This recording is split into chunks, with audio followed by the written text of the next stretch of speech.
आता आपल्या आवडत्या मालिकेचे संपूर्ण भाग मालिका प्रसारित झाल्यानंतर लगेचच पाहू शकता पूर्णपणे मोफत फक्त सन नेक्स्ट वर।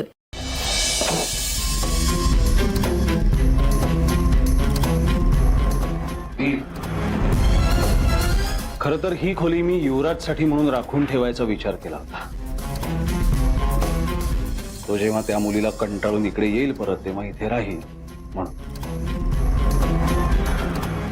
पण ठीक आहे, तो आला की त्याची व्यवस्था आपल्या घरात होऊ शकते सहज। सो आता ही खोली तुझी। सर नाही नाही नाही नाही नाही सर प्लीज, म्हणजे मी इथे राहिलो तर युवराजला नाही सर, त्याला वाईट वाटेल। अरे अरे नाही, काही वाईट वगैरे वाटणार नाही। आणि तसंही तू आता इथे येणार नाहीये। हे बघ, बाबाने जर का तुला डायनिंग टेबलवर युवराजची जागा दिली आहे तर त्याची रूम सुद्धा तुलाच मिळणार आहे ना। अगं प्रिया, ते बरोबर आहे, पण हे बघ मी खरं सांगतो की युवराज इथून गेल्यापासून मलाही हे घर जरा रिकामं वाटतंय, नाही असं नाही। पण तू आता इथे राहणार आहेस म्हटल्यावर त्याचं नसणं इतकं नाही जाणवणार, हेही तितकंच कर। अरे हा काय थँक्यू सो मच। अरे वेगळा आहेस का? मी आजच माझं सगळं सामान मागवून घेतो इथे आणि दॅट्स द स्पिरिट। सगळं मागवून घे लगेच आणि ही खोली तुला हवी तशी सजव। आणि काहीही लागेल, कितीही लहानातली लहान किंवा मोठ्यातली मोठी गोष्ट, संकोच करायचा नाही। होणारा जावई आहेस बाबा माझा। Thank you so much. Be at home. चला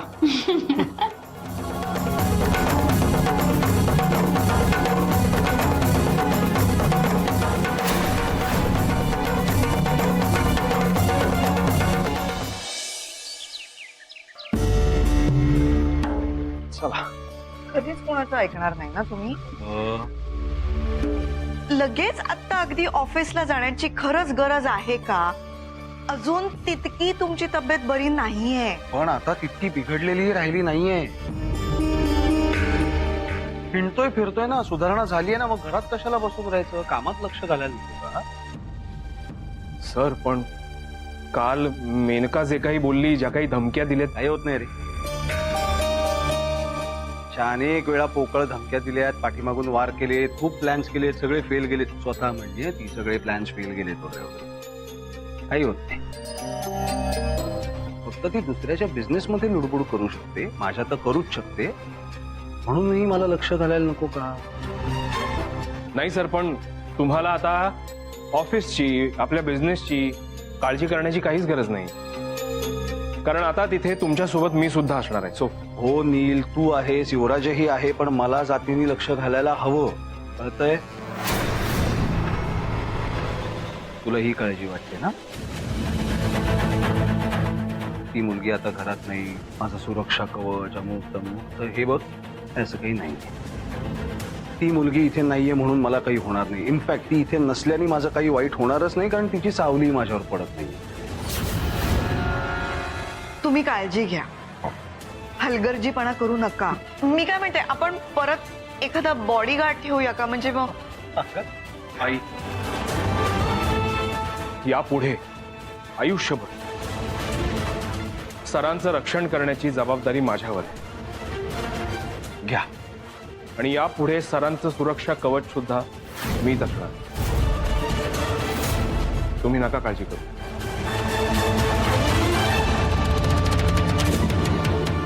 येऊ? चल।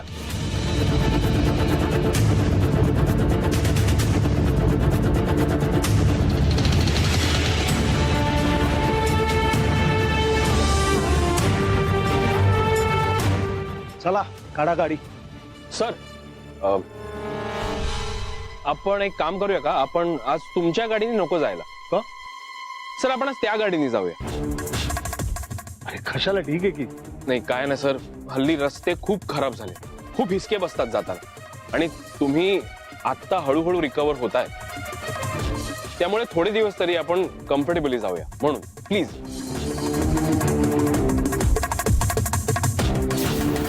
मेनकाच्या प्लॅन नुसार तिच्या माणसाने ह्या गाडीचे ब्रेक्स फेल केले असणार आहेत. गौतमचा शेवट असा होणार.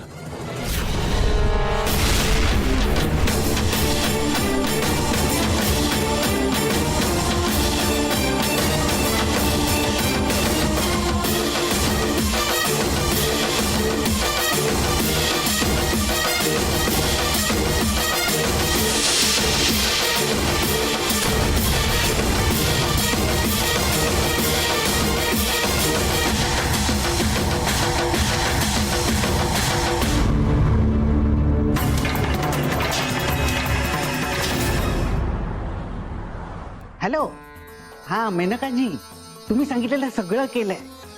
हा म्हणजे तुम्ही जे जे सांगितलं ना ते सगळं मी केलेलं आहे. आता त्या मुलीला इच्छा नसताना सुद्धा मी या घरात आणलंय. आता गौतमला वाचवायला ही मुलगी तिकडे नाही आहे.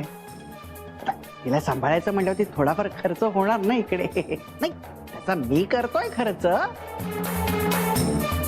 पैसेच पाहिजेत ना तुम्हाला? मिळतील, मिळत राहतील. मी गौतमचा शेवट बघतीये आजच. तुम्हाला खूप काही करावं लागणार आहे भिकाजीराव. अहो, तुम्ही फक्त हुकूम सोडा. त्या अर्पिताला गौतम पासून आपण दूर केलं ही आपली पहिली स्टेप होती. पण आता तिला युवराजच्या देखील जास्त जवळ येऊ द्यायचं नाहीये. ही जबाबदारी तुमची. मला 2 मुली आहेत भिकाजीराव. एका मुलीला तर तुम्ही भेटलेलाच आहात. हो, पण माझ्या दुसऱ्या मुलीचं आयुष्य त्या अर्पिताने बर्बाद केलं आणि रिव्हेंज घेतल्याशिवाय मी गप्प राहणार नाही. तुम्ही काळजीच करू नका मेनकाजी. ती माझी बहीण आहे ना रेणुका. अहो ती बाई असूनही तिला चांगलंच माहितीये बायकांचा छळ कसा करायचा ते. ती युवराज आणि अर्पिताला एकमेकांपासून नक्कीच दूर ठेवेल. भिकाजीराव, तुम्हाला तर माहितीये ना मला किती टेन्शन्स असतात. माझ्या डोक्याला काय कमी ताप आहेत? एकतर माझ्या मायराचं लग्न देखील जमवायचंय. खूप काळजी हो मला तिची. त्याची पण काळजी करूच नका तुम्ही. मी मायरासाठी एखादा सुसंस्कृत, सभ्य, संस्कारी मुलगा शोधून काढीन. एकदम बेस्ट ठेवतो.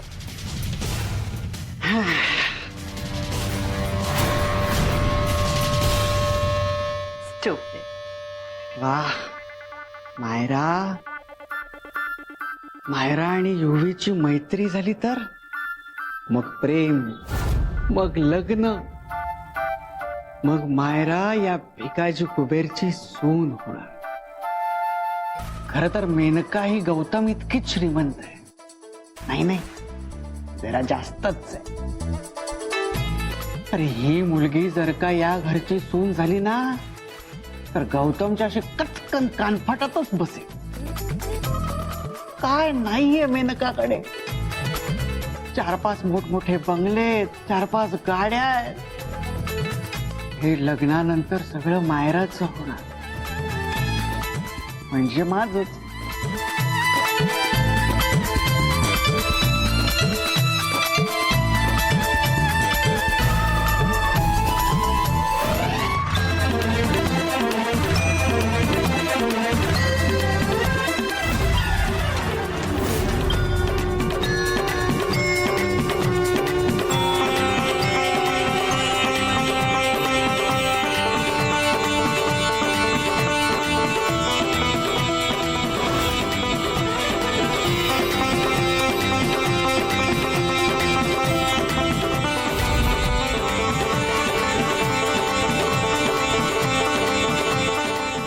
पाया पडतो. नांदा सौख्य बरे, सुखानं संसार करा. एकमेकांवरती भरपूर प्रेम करा. आणि 1 वर्षाच्या आत 4-5 नातवंडांचा आजोबा करा मला. अहो पप्पा, काय तुम्ही पण. हे लाजतोयस काय? माझ्या लग्नानंतर 1 वर्षाच्या आत तू झाला होता. काय सांगता? तेव्हा बापाच्या पावलावर पाऊल ठेव. चला लागा कामाला. पप्पा, आता आमचं लग्न झालंय ना, मग आपण या छोट्याशा घरात का राहायचं? आपण माझ्या मम्माच्या बंगल्यावर जायचं. मॉम काय परत घर जावई? काय हरकत आहे? नाही अहो, माझ्या मम्माने ना दुसरीकडे वेगळा बंगला बांधलाय आणि तिथे सगळ्यांसाठी 4 कार पण आहेत. तुम्हाला हवं असेल ना तर रेणुका आत्याला पण घेऊन जाऊया आपण, नाही का युवी? चालेल. माझा स्वतःचा बंगला, माझी हक्काची गाडी. तेव्हा परमेश्वरा एवढं सुख देतोयस तू, माझी छाती प्रेशर कुकर सारखी फुटून जाईल. पप्पा पप्पा पप्पा पप्पा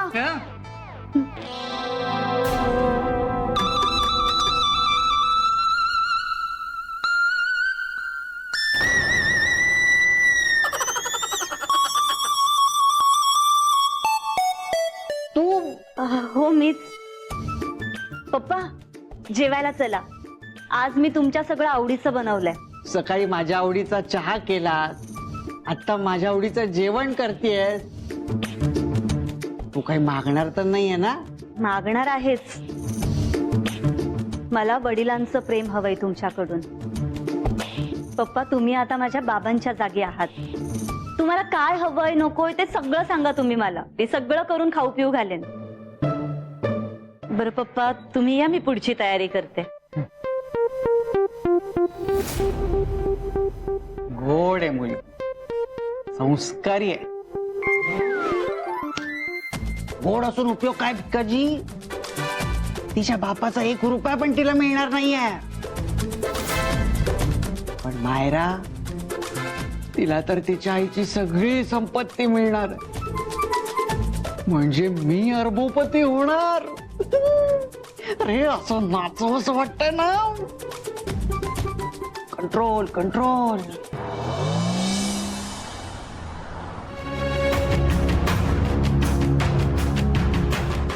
नील, मागे बसला असतास तरी चाललं असतं रे माझ्या बरोबर. नाही सर, तुम्ही आज इतके दिवसानंतर घराबाहेर पडलायत, ऑफिसला चाललायत, सो तुम्हाला कुठल्याही प्रकारचा त्रास होता कामा नाही. You be comfortable. हे बकेट सीट्स आहे तिथे, एवढी सगळी जागा आहे, पण तू आणि तुला वाटणारी काळजी. चला, एवढ्या दिवसांनी ऑफिसचा दौरा. सर, आणि ऑफिसमध्ये सुद्धा सगळे तुमची आतुरतेने वाट पाहतात.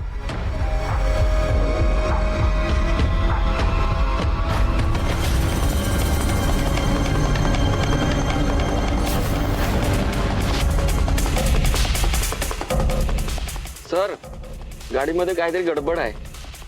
म्हणजे ब्रेक फेल आहे. ठीक आहे, तू पॅनिक होऊ नकोस. गिअरवर कंट्रोल कर आणि थांबव बाजूला, आरामात.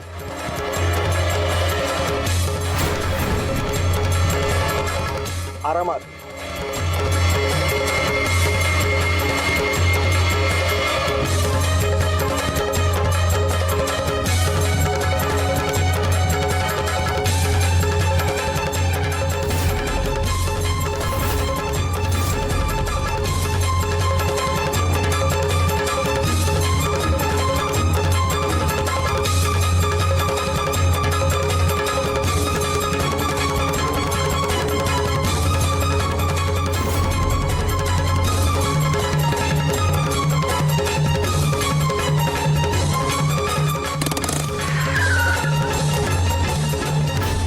अर्पिता, अगं काय होतंय? हे घे पाणी, घे पाणी, घे घे.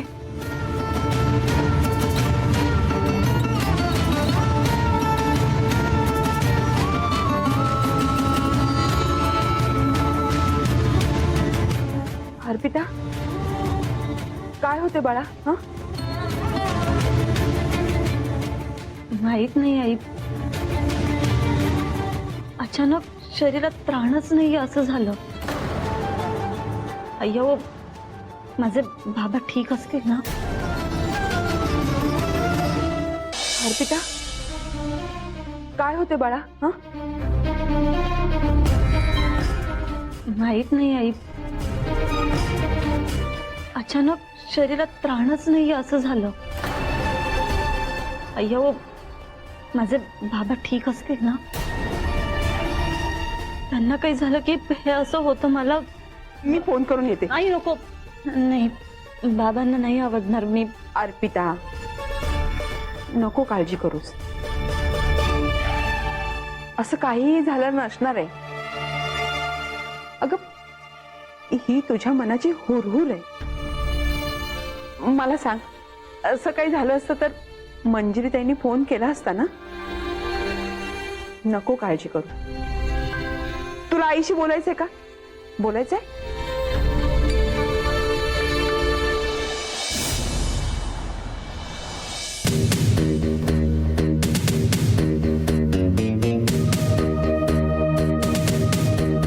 देव पाठीशी आहे म्हणून अपघात टाळला.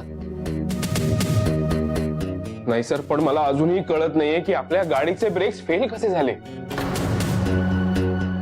आपल्या सगळ्याच गाड्यांची सर्व्हिसिंग अगदी अप टू डेट असते, तरी गाडी नवी कोरी असती तरी हेच झालं असतं.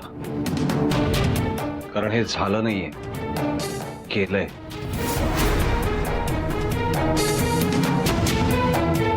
ठीक आहे, काहीसं अपेक्षितही होतं आणि काहीसं सवयीचंही आहे. सर, कोणीतरी म्हणजे नक्की कोण आहे असं वाटतंय तुम्हाला? कम ऑन नील, कोण असणार? मेनका. काल रात्री येऊन हे असलं काहीतरी बडबडून गेल्यानंतर ती काहीतरी करेल याची अपेक्षा होतीच, पण लगेच दुसऱ्याच दिवशी फारच घाई लागली तिला माझा जीव घ्यायची. सर, पण खरं सांगतो, मी खूप घाबरलो होतो. खरंच त्या सगळ्या गोंधळामध्ये नक्की काय करायचं मला काहीही सुचत नव्हतं. आणि त्यामध्ये जर तुम्हाला काही झालं असतं तर काय केलं असतं मी? तरी नशीब मला सुचलं की तो हँडब्रेक खेचायचा आहे, म्हणून मी लगेच त्याला. मंजिरीला वाटतं ना ती मुलगी असं सुरक्षा कवच आहे वगैरे. आता कळेल तिला कोणामुळे वाचलाय माझा जीव दोनदा. Anvilkar is a very sharp boy. Yuvraj जसा कायम असा अलर्ट असायचा ना, तसा असतो हा. ऍक्च्युली आता हळूहळू याच्यावरची जबाबदाऱ्या जरा वाढणार आहेत, मीच वाढवणार आहे. आणि मग ऑफकोर्स त्या जबाबदाऱ्या नीट शांतपणे लक्ष देऊन पार पाडण्यासाठी त्याला एक त्याची अशी वर्कस्पेस लागणार. एक छान कॅबिन डिझाईन करूया त्याच्यासाठी. काय रे?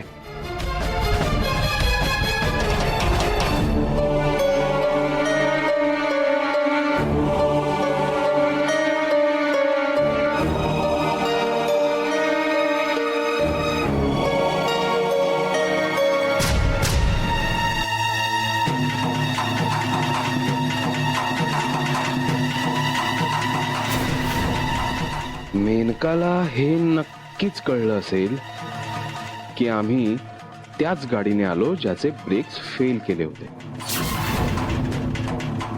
तिने तिचा माणूसही नेमला असेल हे सगळं रेकॉर्ड करण्यासाठी. तिला वाटेल मी तिचंच काम करतोय, पण दुसरीकडे गौतमला वाटतंय की मी त्याचा जीव वाचवलाय. एका दगडात दोन पक्षी असे मारतात.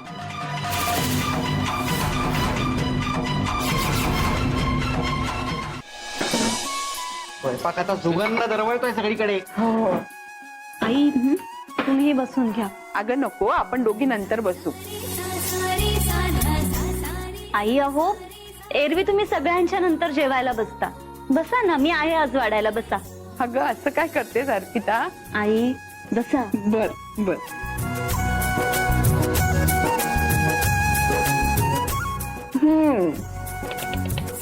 बरं का वंश, आज सगळा स्वयंपाक अर्पिताने केलाय. अगदी सगळ्यांच्या आवडीनिवडी ओळखून. वहिनी, त्याचं काय आहे ना, आता माझ्या आवडीनिवडीने सगळ्या संपलेल्या आहेत. जेवते फक्त याच्यासाठी की अंगात ताकद राहावी, देवाचं नाव घेण्यासाठी. अर्पिता, अजून काय वाढायचं राहिलंय का? पण काही म्हणा, अर्पिताच्या हाताला चव मात्र आहे.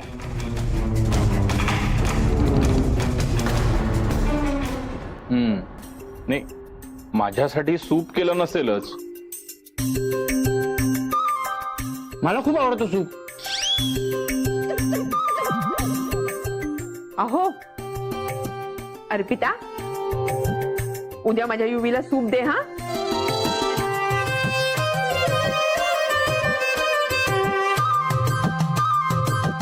अर्पिता, जेवण बरं झालंय, पण वरणात थोडी हळद जास्त झालीये, त्यामुळे काय ना थोडी चव बदललीये. बाकी सगळं ठीक आहे. आत्या, मला असं वाटतं ना की तुझ्या तोंडाची चव गेली असेल. नाही म्हणजे वरणामध्ये हळद जास्त आहे किंवा कमी आहे असं मला तरी वाटत नाही. उत्तम झालेलं आहे सगळं. फोडणीचं वरण तर अप्रतिम आहे. मी असं खाल्लंच नाही हा लक्ष्मी कधी. हा मग श्रीखंड तर मला आवडतच नाही.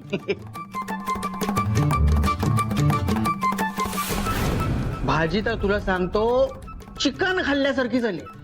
सगळं वाटण हाताने केलंस का ग? हो तर. अहो तुमच्या आईने तो पाटा वरवंटा दिला होता ना, शोधून काढला हिने आणि त्यावर वाटलाय मसाला. तरीच या जेवणाला एवढी उत्तम चव आहे.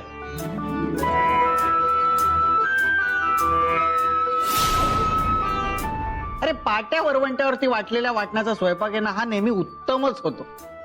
नाहीतर ते आजकालचे तुमचे ते जिंजर गार्लिकचे पेस्ट, त्यापेक्षा टूथपेस्ट टाका म्हणावं भाजीमध्ये. ब्रश करायची गरज नाही पडणार. जेवा. मस्त मस्त सुनबाई, वा आवडलं आपल्याला.